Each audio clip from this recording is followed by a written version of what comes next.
C'est l'artiste qui a occupé le plus grand cœur de ma vie, hein. J'ai commencé à l'âge de 18 ans d'écrire des poèmes. Après, je trouvais que c'était trop intimiste et qu'entre-temps j'ai appris à jouer de la guitare, hein, dans les années 70, j'ai commencé à écrire des chansons. Alors bon, avant j'avais quand même fait mes classes avec Brassens et des compositeurs que j'aimais bien, quoi. Et je suis attaché à ce style de chanson, quoi. Rien à voir avec le hip-hop. Je suis de la vieille génération, auteur, compositeur, interprète, voilà. Où les paroles ont autant d'intérêt que le texte. D'ailleurs, souvent ce sont des poèmes que je mets en musique. Voilà. Et souvent j'essaie de coller une musique qui correspond à l'esprit du poème, quoi. Que ce soit dans le rythme, dans le tempo, ou que ce soit dans la couleur musicale.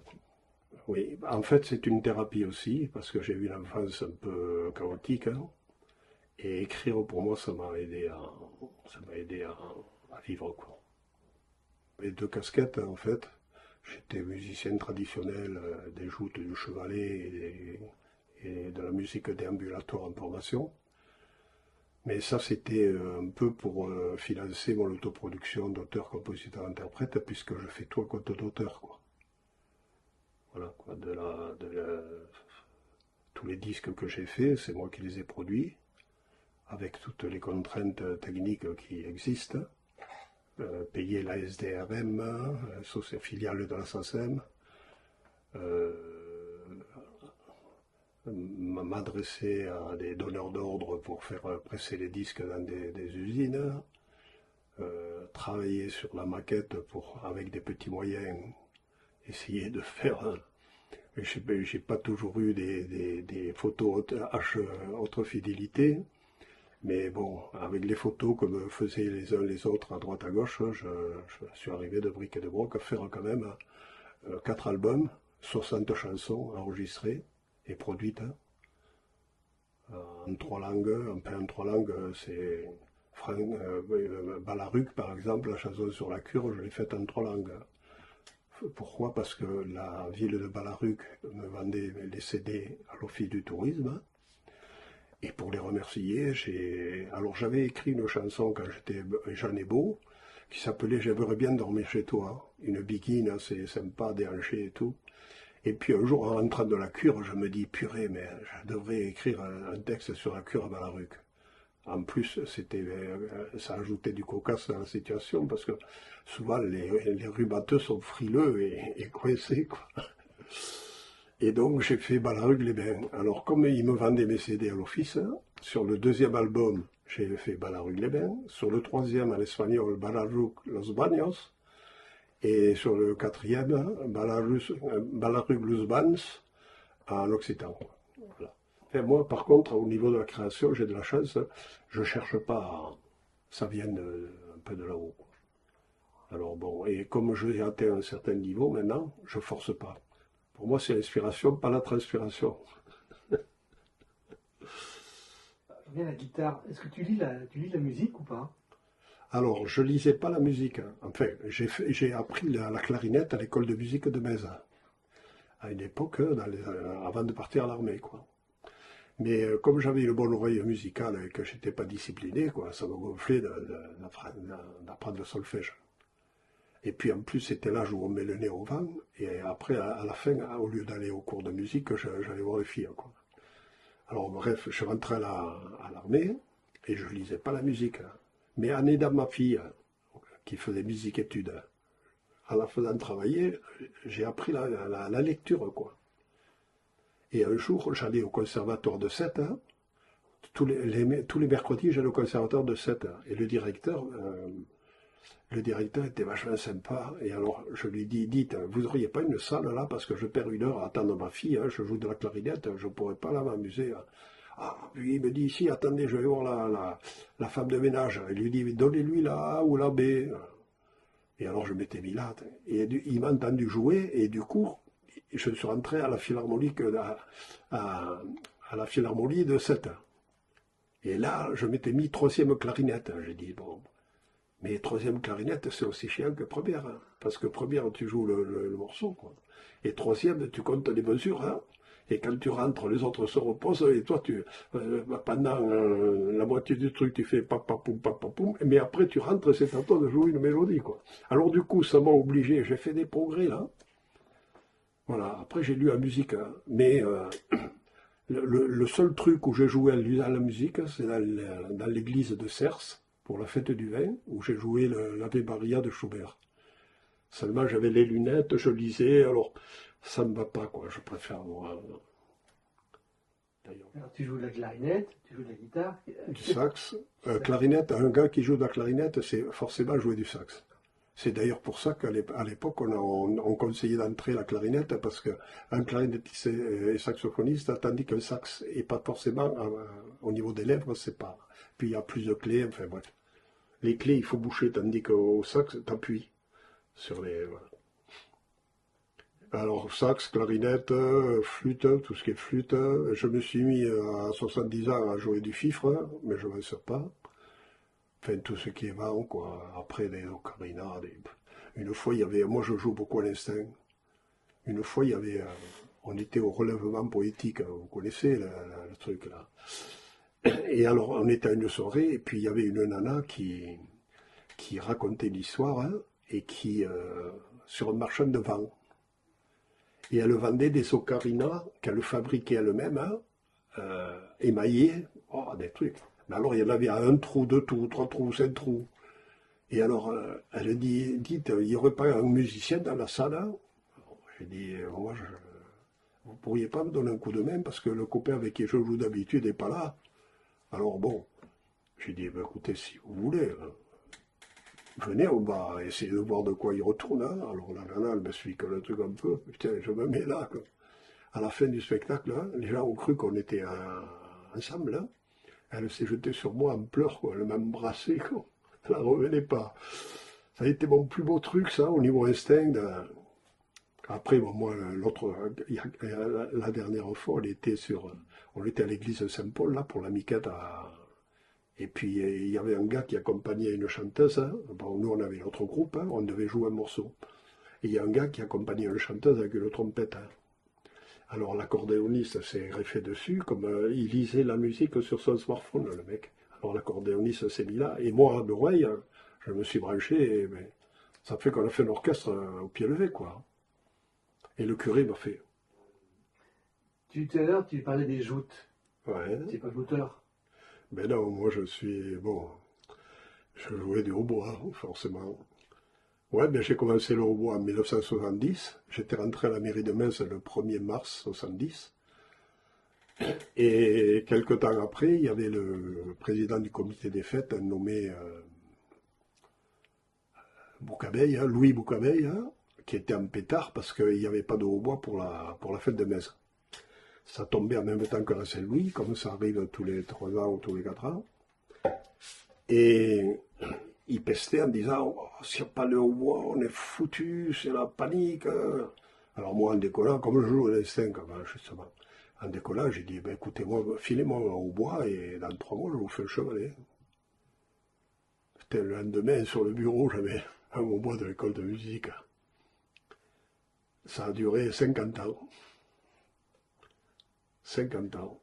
Alors bon, comme cet argent, je le réinvestissais dans les disques et tout ça, quoi, ça n'a pas maintenu, hein, sinon je n'aurais pas resté, quoi. À un moment donné, c'est plus motivant, quoi, hein, je jouais toujours le même air. Après, bon, les gens étaient contents, hein, c'est toujours pareil. Hein. C'est quoi jouer du hautbois pendant les joutes? Ben, le hautbois, il est là pour simuler les combattants, quoi, je pense. Tu veux que je te récite, que je te parle d'un tournoi de joute en chanson ou le blues de l'oboïste. Il fait une chaleur torride, le soleil burine tes rides, tout en digérant ta bourride, tu rêves aux plages de Floride.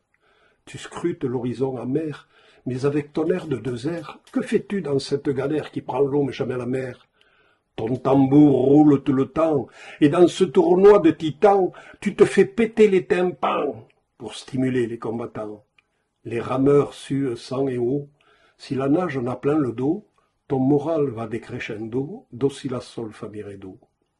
la peña qui se désagrège sur la joue étoile des neiges, et le blues qui soudain te piège, exorcise tes sortilèges.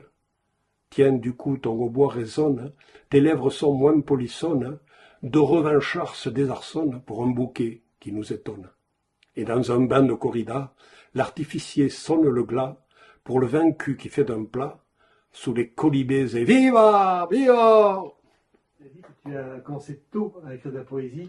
Alors, le premier poème que j'ai écrit, peut-être j'en avais écrit un avant, oh, non, même pas, c'est à la mort de Kennedy. J'avais 15 ans, et je me rappelle, j'avais écrit « Là-bas dans ce Texas où rôdait la terreur, la ville de Dallas a obscurci mon cœur. » J'avais 15 ans, quoi.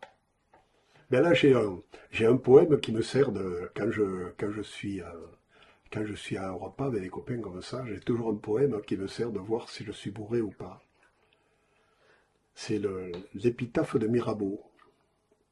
L'Éternel, fatigué des crimes de ce monde, et voulant le punir par un cruel fléau, recueillit un instant sa sagesse profonde et dit à Lucifer, engendre Mirabeau.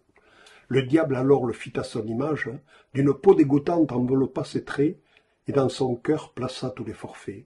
Il lui laissa l'éloquence en partage, mais par les charmes du langage, sur les mortels il eut tant de pouvoir, que le démon au désespoir détruisit son plus bel ouvrage. Il eut raison, ce monstre insidieux aurait anéanti son père, renversé le temple des dieux et semé l'enfer sur la terre. Alors quand j'arrive à le sortir, c'est que je suis pas bourré. Alors des fois, je veux briller. Combien de temps s'est passé entre ce premier poème ou ces premiers poèmes et la mise en musique? Alors, je les ai mis en musique. Ben ouais, je sais pas. Ouais, c'est venu comme ça, quoi. Je sais pas. Le coup de jouer de la guitare. Après, j'ai commencé à interpréter Gribon White à l'époque. Je sais pas si vous avez connu. Brassens, bien sûr. J'ai acheté à l'époque à Paris. Moi, j'ai acheté les partitions de Brassens. Chaque chanson, il y avait sa photo et puis il y avait tous les accords et les textes, quoi. Et donc, à un certain âge, je connaissais déjà pas mal Brassens, quoi. Et puis après, je crois que j'ai commencé à écrire, je m'étais mis à l'occitan un peu, quoi. Et j'avais mis en musique des chansons de Léon Corde. C'est le père de Roland Corde qui s'est suicidé, le pauvre, là, qui était dans Plus belle la vie, là. Voilà. Et donc, je crois que j'avais commencé un peu avec ces trucs-là, puis après, petit à petit, je ne saurais pas dire quel est le premier truc que j'ai mis en musique, finalement, je ne sais pas trop. Mais c'est venu un peu comme ça, par les accords, la guitare. Hein, ouais. Et comment t'es venue cette idée de travailler la poésie? Ah ça, alors, je pense moi que ça vient Enfin, j'avais beaucoup lu à l'armée aussi, j'avais lu beaucoup Victor Hugo, les grands classiques, Alexandre Dumas. Alors je sais pas. En fait, c'est les états d'âme. Ça m'est venu comme ça d'un coup. En fait, je suis inspiré, j'ai une idée qui me vient en tête. Je force pas rien. Alors, il m'est arrivé même d'avoir des idées dans la nuit, et au début, je me levais pas. Et après, je regrettais parce que le truc était passé, quoi. Maintenant, quand je sens que la touche est bonne, hein, je descends chez moi et en bas et je commence à écrire. Et après, c'est bizarre, ça vient comme ça. Alors, je pense que ça vient de la manne céleste, quoi. Tous ces textes que tu as écrits, tu les as pas tous mis en musique? Pas tous, non. Non. Disons qu'il y en a, sur une centaine, il y en a 60 en musique. Et le reste, on a fait quoi? C'est des poèmes. Alors là, ils vont figurer, alors ils figurent dans mon truc, dans le livre Figure de proue, là, que je te passerai tout à l'heure. Il y a tous mes textes, avec des explications de texte, en fait. Voilà. Je crois entendre que lorsque tu écris tes poèmes, c'est tes émotions qui te reviennent et que tu arrives à mettre en mots.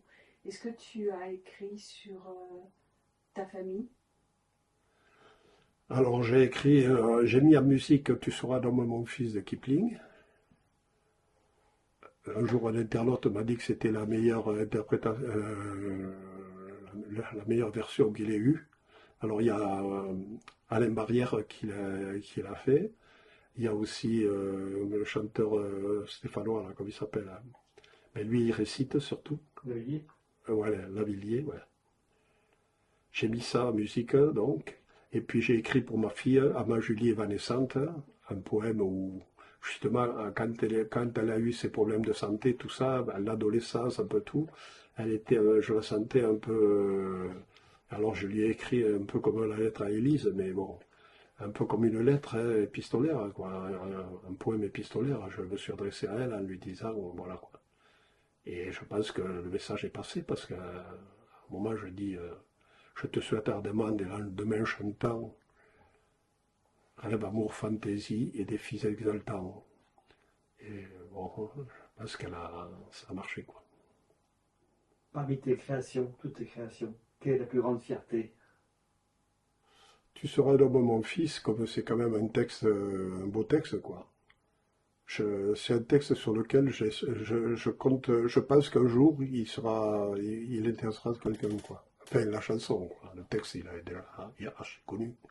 Après, je suis assez fier d'avoir mis L'âme de vin de Baudelaire en musique, sur un air qui flirte un peu avec l'hymne israélien, d'ailleurs. Et dans les textes, Peut-être que celui qui m'a le plus, que j'aime le plus, c'est Coronavirus. Après, il est polémique, parce que bon, il y en a qui sont pour, d'autres qui sont contre, hein. Mais Charlotte et Biquette aussi, un truc sur les chats, là. Ouais, ouais, après, bon, après c'est varié, hein. Il y a des trucs qui sont folk et feu de bois, d'autres qui sont plus no- nostalgie aussi. C'est un peu l'état d'esprit autour de sa vie, quoi. En fait, à l'époque, je travaillais à la mairie, on s'occupait des cartes d'identité. Et tous les 10 ans, on change la carte d'identité. Et je me suis dit, putain, mais une vie, c'est vite, finalement, c'est vite jeté, une vie, hein. 10 cartes d'identité, et t'es mort, quoi. Et du coup, ça m'a inspiré ce poème où chaque fois, il y a une étape, quoi. Enfin, il y avait 12 couplets dans le truc, mais enfin, voilà, quoi. C'est parti que de là, quoi. je me trompe ou tu chantes aussi en occitan? Alors, en occitan, j'avais pas assez la maîtrise de la langue, là. Alors, en plus de ça, au début que je chantais occitan, c'était vraiment les occitans purs et durs, la Révolution, l'indépendance, hein. Et moi, j'étais plutôt le mec qui apportait avec Papetto Callao, par exemple, qui apportait la dérision, la rigolade, Et puis, quand Ventadour, donc j'ai fait un premier disque à Ventadour, et après je voulais faire un 30 cm avec des chansons en français, quoi. Et ils m'ont dit, pas question de chanter en français. Alors du coup, je leur ai dit, écoutez, moi je reprends mes billes, et c'est là que j'ai créé ma maison de disques, disque Toyota, hein. Et j'ai cheminé comme ça, artiste libre, quoi. Pourquoi? Parce qu'en fait, je m'étais mis à la Chambre des métiers comme éditeur de disques, bandes et cassettes. Et un jour, je vais voir l'inspecteur des impôts à 7 qui m'explique comment ça marche, quoi. Et il me dit, mais vous ne pouvez pas être employé de mairie et artisan. Artisan, ouais. Alors il me dit, mais par contre, en France, il existe une exception culturelle, hein, où vous pouvez, d'artiste libre, hein. Il suffit que vous déclariez à la fin de l'année vos revenus, et s'ils sont inférieurs au reste, on ne vous embêtera jamais, quoi. Il m'avait fait un petit papier, hein, qui a été le sésame, qui m'a permis de vendre sur les marchés. Parce qu'à un moment, je vendais sur les marchés, quoi. Comment ta famille te perçoit, toi, en tant qu'artiste? Je sais pas, j'ai du mal à le dire, parce que ma femme, j'ai l'impression que ma femme, après, est-ce que c'est un jeu qu'elle joue? À des moments, elle y croit, et à d'autres moments, elle me casse, quoi. Et alors, c'est bizarre, parce que, par exemple, j'aurais tendance, moi, à distribuer des cartes à des gens que je rencontre comme ça, au restaurant, avec qui on parle et tout. Et depuis quelque temps, ça lui déplaisait, ça. J'ai arrêté de faire ça. Et maintenant, c'est elle qui me dit, ben, donne-lui une carte, hein. Ça qui fait que je sais pas, voilà, quoi. Ou alors des fois c'est elle qui dit, il chante mon mari, alors que bon, avant j'étais sur la... Maintenant que je lâche un peu, c'est elle qui... Alors d'un côté, je pense qu'elle... Après, elle m'a dit qu'il y avait des chansons qui auraient pu faire des choses, sortir. Hein. Elle est quand même consciente, quoi. Quand j'ai passé quand j'ai eu quand j'ai été à Antenne 2 avec T.G. Carpentier, elle était là, quoi. Quand j'ai passé le concours, elle avait la réaction, puis elle m'a vu plusieurs fois dans des situations. Je pense qu'il y a un terrain, mais bon, maintenant, elle me dit, à ton âge, maintenant, laisse tomber, quoi. Après, elle voudrait peut-être un peu plus de tranquillité, C'est vrai que je pense beaucoup à ça, quand même. Alors bon, quelque part, elle a peut-être un peu de, entre guillemets, un peu de jalousie, quoi, un peu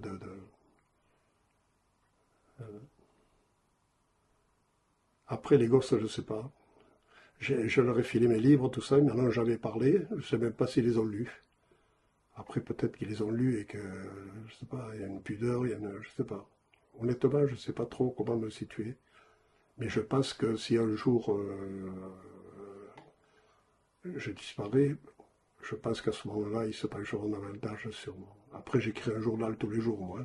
Donc, ils sauront tous mes états d'âme et tout. Voilà. Tu aurais aimé faire toute ta carrière dans la musique?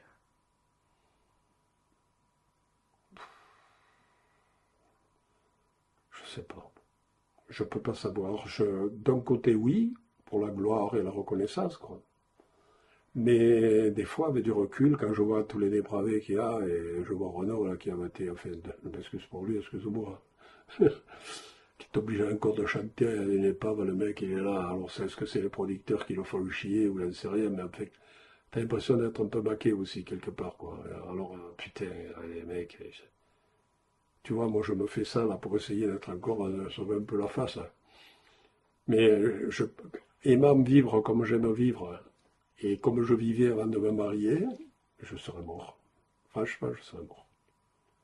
Ouais, ou le cœur aurait pété, ou je me serais planté en bagnole, ou je me serais drogué, je pense. Ça arrive à presque tous. Hein, alors, pourquoi aurais-je échappé à ça, quoi? Alors des fois, je me dis, merci mon Dieu, tu m'as protégé, quoi. Après, on, on se raisonne comme on peut. Non, mais après, je suis pas revanchard, quoi. Je veux dire, justement, c'est ça.